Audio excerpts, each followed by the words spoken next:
बिस्मिल्लाहिर्रहमानिर्रहीम। अस्सलाम वालेकुम। ये आपका अपना डिजिटल प्लेटफॉर्म है। मैं तारिक मतीन हूँ। वल्लाहु खैरुल माकिरीन। अल्लाह सबसे बेहतर तदबीर फरमाने वाला है। वही बचाएगा मेरे देश को बलाओं से, जो बारिश में शजर से घोंसला गिरने नहीं देता, क्योंकि उसकी तदबीर तमाम तदाबीर की इमाम है। नवंबर की 9 तारीख आज के दिन मेरा आपसे ये पहला इंटरेक्शन। और सबसे पहले मैं आपसे अर्ज़ करूँ, दीगर खबरों की जानिब बढ़ें। कोयटा में खुदकुश हमला हुआ है, कोयटा के रेलवे स्टेशन पर। और इस खुदकुश हमले के नतीजे में जब मैं ये रिकॉर्डिंग कर रहा हूँ तो 11:41 अब तक की इतलात के मुताबिक कमोबेश 2 दर्जन के करीब अफराद लुक़्मा-ए अजल बन गए हैं। 3 दर्जन से ज़ायद अफराद ज़ख्मी हैं। इसलिए मेरे मुंह में खाक, लेकिन ये खदशा है कि जाँ बहक होने वालों की तादाद में मज़ीद इजाफा हो सकता है। इब्तदाई तौर पर यह तस्दीक कर दी गई है कि ये खुदकुश हमला है। क्या कोई थ्रेट्स थे? ऐसी कोई खबर नहीं आई। क्या कोयटा में इस तरह की या बलूचिस्तान में इस तरह की कोई कार्रवाई की जा सकती है? ऐसी कोई खबर नहीं आई। बलूचिस्तान वैसे भी बहुत हसास है, कोयटा हसास है। यहाँ इस तरह के वाक़यात माजी में बहुत हुए हैं, हमारे तो पूरे मुल्क में हुए हैं। तरजीहात अजीब हैं, हमारे सिक्योरिटी इदारों की तरजीहात अजीब हैं। इस वक्त पूरा मुल्क, पूरा सिस्टम, पूरी सिक्योरिटी फोर्सेस एक सियासी जमात को फिक्स करने में, उसके लोगों को फिक्स करने में मसरूफ़ हैं और बहुत ज़ोर शोर के साथ मसरूफ़ हैं।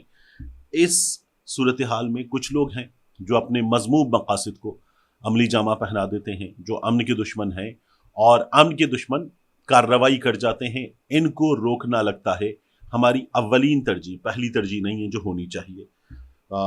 अल्लाह ना करे कि ये सिचुएशन ज़्यादा बिगड़े, लेकिन तरजीहात अच्छी नहीं हैं। इसके बाद सवाबी जिरगा जलसा जो हमारे सामने होने जा रहा है, इमरान खान साहब ने इसके हवाले से तफसीली पैगाम दिया है। वो कहते हैं सवाबी जलसे में हम अपना आइंदा का लाहेमल कौम के सामने रखेंगे। हमारे एहतजाज का हदफ कोई इदारा नहीं, हमारा हदफ मुल्क में जमहूरियत और आइन की बहाली और अदलिया की आज़ादी है। आगे इमरान खान साहब ने कहा, फौज किसी एक शख्स या पार्टी की नहीं बल्कि पूरे पाकिस्तान की है। फौज हमारा कौमी असासा है। एक पार्टी और एक शख्स के 10 साल के इक़्तिदार के मंसूबे को तहफ़्फ़ुज़ देने के लिए पूरी फौज को बदनाम करवाया जा रहा है। इस तरह अवाम और फौज को एक दूसरे के सामने लाया जा रहा है। इमरान खान साहब कहते हैं 20 मार्च 1971 को मैं ढाका में मौजूद था। लोग वहां अपने हुकूक मांग रहे थे। इमरान खान साहब क्रिकेट के सिलसिले में मौजूद थे। 4 दिन बाद ढाका में फौजी ऑपरेशन शुरू कर दिया गया।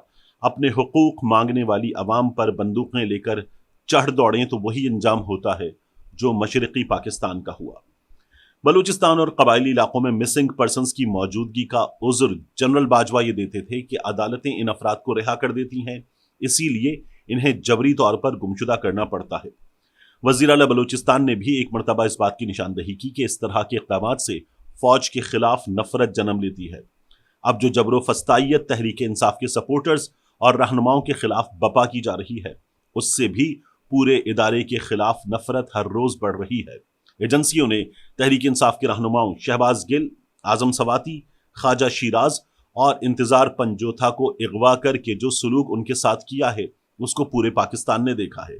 अपनी वकला बिरादरी से मेरा ये सवाल है कि आपने मुशर्रफ के दौर में इस जुल्म के खिलाफ मुल्क भर में वकला तहरीक चलाई थी। आज मुशर्रफ के दौर से ये दौर ज़्यादा बदतरीन है। तहरीक इंसाफ के मेंबरान असम्बली को अगवा करके उनके ख़ानदान के अफराद को डराया धमकाया जा रहा है। जिस तरह उनके घरों में घुसकर तोड़फोड़ और जुल्म किया जा रहा है और हिरासा किया जा रहा है, जिस तरह अदलिया की आज़ादी पर हमला हो रहा है, तो ऐसे में आपका किरदार क्या है? आप सबको बाहर निकलकर इस जुल्म के खिलाफ एहतजाजी तहरीक चलानी चाहिए। मेरा अपनी पार्टी के तमाम अरकान असम्बली, टिकट होल्डर्स और अहदेदारान को ये ख़ास पैगाम है कि आप सबको इस एहतजाजी तहरीक में भरपूर शिरकत करनी है, और जो इस तहरीक में शिरकत नहीं करेगा उसको अगले इलेक्शन में पार्टी टिकट नहीं मिलेगा। आप सबको इन आईनी तरामीम और मुल्क में जारी जुल्म और फस्तायत के खिलाफ खड़ा होना पड़ेगा। उम्मीद है सदर ट्रंप के आने से चीजें गैर जानिबदारी की तरफ जाएंगी। मैं अपनी रिहाई का मुतालबा करूंगा, ना कोई डील। पहले भी किसी डिक्टेटर या आलमी ताकत के कंधों पर सवार होकर नहीं आया था। 2018 में भी अवाम ने मुझे वोट दिया और 2024 में भी बदतरीन बंदिशों और जेल में होने के बावजूद अवाम ने 2/3 अक्सरियत दी। अब भी पाकिस्तान के हालात की बेहतरी के लिए बैरूनी ताकतों पर इन्हिसार की बजाय कौम को खुद कोशिश करना होगी। जनरल बाजवा ने जिस तरह हुसैन हक्कानी के जरिए मेरे खिलाफ लॉबी करवाई और बाइडन एडमिनिस्ट्रेशन के कान भरे, और जिस तरह पाकिस्तान में इंसानी हकूक की खिलाफ वर्जियों पर बाइडन इंतजामिया खामोश थी, उम्मीद है कि अब वैसा नहीं होगा। सदर ट्रंप के साथ अच्छे ताल्लुकात रहे। सदर ट्रंप ने बतौर वज़ीर-ए-आज़म मेरे व्हाइट हाउस के दौरे पर बहुत इज्जत की थी। कोरोना के दौरान उन्होंने बर वक्त टेस्टिंग मशीन पाकिस्तान भिजवाई थी। मेरे कहने पर उन्होंने कश्मीर का जिक्र किया, जो इससे पहले कभी किसी अमरीकी सदर ने नहीं किया था। ये इमरान खान साहब की अडियाला जेल से सवाबी जलसे से पहले गुफ्तगू है। इमरान खान साहब की इस गुफ्तगू को मीडिया रिपोर्ट नहीं कर रहा। हमारे कुछ दोस्त जो अंदर जाते हैं, उन लोगों को वहाँ वाईफाई एक्सेस मिला हुआ है, और उन लोगों की डिवाइसेस पर जेल के अंदर जो वाईफाई है उस पर इंटरनेट चलता है, वो वहाँ से चीज़ें रिपोर्ट कर सकते थे, अब नहीं कर रहे। और इस बारे में पाकिस्तान तहरीक इंसाफ ने बहुत शिकवे किए हैं। मुझे एक दोस्त ने ये बताया कि उनका मोबाइल फ़ोन अंदर वो कंप्रोमाइज़ हुआ है। उनका ये कहना है कि उन्होंने अपने मोबाइल पर अडियाला जेल से आने के बाद जो खबरें थीं वो अपने न्यूज़ रूम को रिपोर्ट की, फॉरवर्ड की, और उसके बाद उन्हें कहीं से ये पता चला कि उन्होंने अपने न्यूज़ रूम में जो कुछ कम्युनिकेशन की है न्यूज़ रूम से, वो कम्युनिकेशन उनको बताई गई कि आपने ये किया है, आपको कहा गया था ये नहीं करें, तो आपने ये क्यों किया है। ये जो अथॉरिटीज़ मामलात संभाल रही हैं अडियाला जेल के अंदर, ये वहाँ से उनके मुताबिक किया गया। तो वो ये कहते हैं कि मैं बड़ा हैरान हुआ कि मेरे मोबाइल में ये जो तमाम एक्टिविटी थी ये कैसे पता थी। तो मैंने कहा ये कैसे हो सकता है। उन्होंने कहा ये हैकिंग तो बहुत मुश्किल है कि हुई हो, लेकिन कई दफ़ा ऐसे जगहों पर जहां आप मोबाइल फ़ोन देकर जाते हैं और वापस आकर मोबाइल फ़ोन लेते हैं और उसके बाद अपना काम करते हैं बाहर आते ही, या आप जो है वो मोबाइल फ़ोन अगर अंदर भी लेकर जा सकते हैं तो एक चेकिंग के प्रोसेस से गुजरना पड़ता है। वो कहते हैं उस दौरान डिवाइस कंप्रोमाइज़ हो सकती है, तो मुमकिन तौर पर ऐसा हुआ है। मैंने कहा अब आप लोग रिपोर्ट क्यों नहीं कर रहे। कहने लगे हम में से बाज़ रिपोर्ट कर रहे हैं, बाज़ रिपोर्ट नहीं कर रहे, और ये हमारे जो चैनल्स हैं वो भी रिपोर्ट नहीं कर रहे। तो कुछ हमारे दोस्त डरे हुए हैं, कुछ हमारे चैनल्स डरे हुए हैं, और ये नहीं हो रहा। अब ये इतनी डिटेल इस मामले की इस हद तक काफ़ी हैं।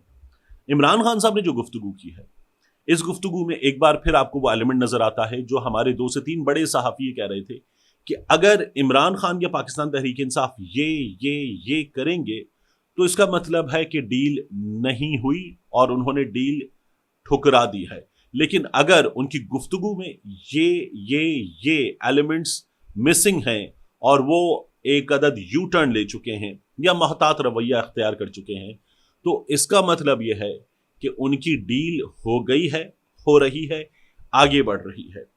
तो मैं आपसे अर्ज करूं कि इमरान खान साहब ने उस इंप्रेशन को यहां ख़त्म कर दिया है।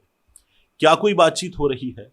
तो खबर यह है कि इंगेजमेंट हुई है, इंगेजमेंट की कोशिश हुई है, और इंगेजमेंट की इस कोशिश का पाकिस्तान तहरीक इंसाफ ने भी, यानी जेल से बाहर मौजूद लोगों ने भी, और जेल में मौजूद इमरान खान साहब ने भी पाकिस्तान तहरीक इंसाफ के दावे के मुताबिक इनकार कर दिया कि हमें बात नहीं करनी, हम अपने मैटर्स को लीगली और पॉलिटिकली रिजॉल्व करेंगे।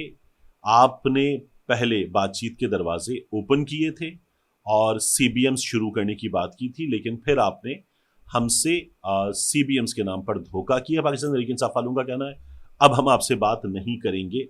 ये पाकिस्तान तहरीक इंसाफ की सिचुएशन है। सवाबी जलसा, खान की पुकार, अवाम की ललकार, और फिर उसके बाद इंसाफ का इनकलाब, इन लाइंस के तहत होगा। यहाँ से लाहेमल डेट, कुछ एक्टिविटीज़, इनकी आपके सामने कॉल आएगी। इसकी तकारीर बहुत कुछ बताएंगी कि पाकिस्तान तहरीक इंसाफ की टोन क्या है, और फिर यहाँ से जो एक प्लान आएगा वो प्लान बताएगा।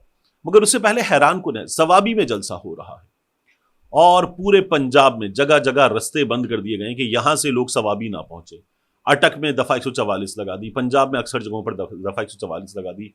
कल रात में देख रहा था ठोकर नियाज बेग, लाहौर, मतलब लाहौर, फिर यहाँ से आपको 4 घंटे की ड्राइव पर तो इस्लामाबाद है, फिर वहाँ से مزید کم و بیش 1 گھنٹے کی ڈرائیو ہے، وہ 5 گھنٹے پہلے آپ نے لاہور میں ہی رستے بند کر دیے ہیں۔ عجیب احمقانہ کام ہے، مطلب ان کا بس نہیں چلتا، وگرنہ یہ لوگ جو ہے وہ یہ کہیں کہ جی ٹرمپ کے حق میں سوشل میڈیا پر لکھنے والے ان کو بھی اٹھا لیا جائے گا، ان کے بھی پاسپورٹ کنٹرول، مطلب ابھی آپ نے 23 پاکستانیوں کا نام پاسپورٹ کنٹرول لسٹ میں ڈال دیا ہے، یہ بھی کر کے دیکھ لیں۔ تو یہ ہمارے ہاں اس وقت بڑے دھڑلے کے ساتھ ہو رہا ہے اور اس کو کوئی بھی روکنے والا نہیں ہے۔ خیر میں جب بار بار کہتا ہوں روکنے والا نہیں ہے، مجھے خود اپنی بات پہ بھی ہنسی آتی ہے، جو کرنے والے ان کو روکنے والا کون ہو سکتا ہے؟ تو بہرحال کرنے والے اپنا کام کر رہے ہیں۔ آخر میں خبر دی ہے ہمارے وزیر خزانہ محمد اورنگزیب صاحب نے، یہ ایکسپریس نیوز نے رپورٹ کیا، میں آپ کے سامنے پڑھ دیتا ہوں۔